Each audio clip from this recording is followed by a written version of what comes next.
नमस्कार। मैं आज 8वीं कक्षा विषय सामाजिक विज्ञान हमारे अतीत भाग 3 का पहला चैप्टर कैसे कब और कहाँ पर बात करूँगा। इस लेसन को अगर बच्चे एक बार ध्यान से पढ़ने के बाद मैंने जो उनके लिए कुछ महत्वपूर्ण नोट्स बनाए हैं उनको अपनी कॉपी में लिखेंगे और उन पर ध्यान देंगे तो उनकी तैयारी में बहुत मदद मिलेगी। सबसे पहले हम इतिहास को देखते हैं। इतिहास को तारीखों का पर्याय माना जाता है। इससे हमें इतिहास के अलग अलग समय पर आने वाले बदलावों के बारे में पता चलता है। इतिहास का संबंध इस बात से भी है कि अतीत में किस तरह की चीज़ें थी और उसमें क्या क्या बदलाव आए। जब हम इतिहास या कोई कहानी लिखते हैं तो उसे टुकड़ों या अध्यायों में क्यों बांट देते हैं? ऐसा इसलिए किया जाता है ताकि हर अध्याय में कुछ सामंजस्य रहे। इसका मकसद कहानी को इस तरह सामने लाना होता है कि उसे आसानी से समझा जा सके और याद रखा जा सके।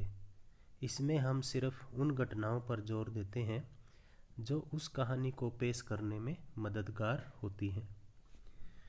कुछ तारीखों को हम महत्वपूर्ण मानते हैं।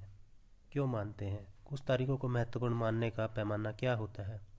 कुछ तारीखें इसलिए महत्वपूर्ण हो जाती हैं क्योंकि हम कुछ खास घटनाओं को महत्वपूर्ण मानकर चलने लगते हैं। भारत में ब्रिटिश इतिहासकारों ने जो इतिहास लिखे उनमें हर एक गवर्नर जनरल का शासनकाल महत्वपूर्ण रहा है।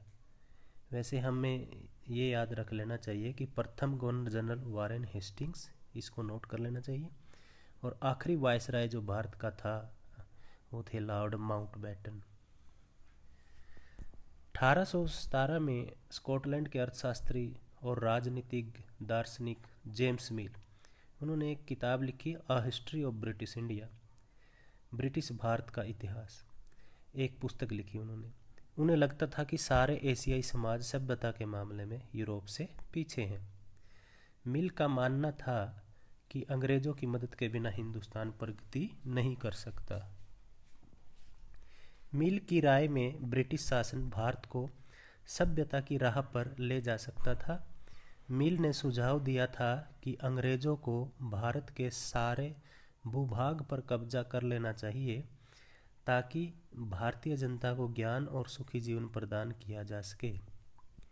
अंग्रेजों द्वारा सुझाए गए वर्गीकरण से अलग हटकर इतिहासकार भारतीय इतिहास को आमतौर पर प्राचीन, मध्यकालीन तथा आधुनिक काल में बांटकर देखते हैं।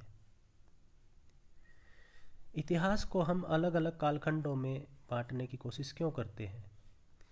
इसका उत्तर है, ऐसा इसलिए किया जाता है क्योंकि हम एक दौर की खासियतों, उनके केंद्रीय तत्वों को पकड़ने की कोशिश करते हैं। ये शब्द अतीत के बारे में हमारे विचारों को दर्शाते हैं।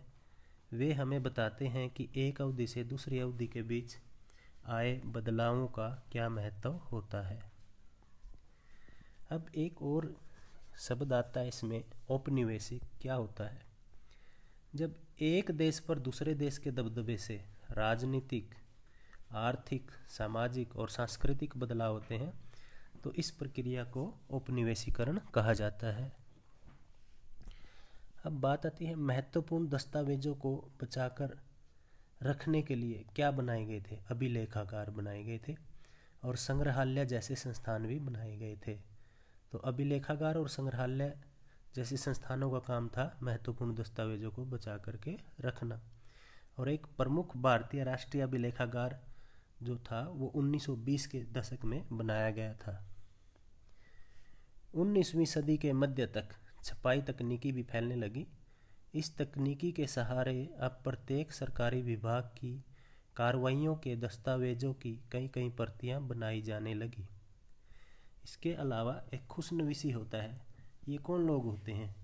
खुशनवीसी या सुलेखनवीसी ऐसे लोग होते हैं जो बहुत सुंदर ढंग से चीज़ों को लिखते हैं।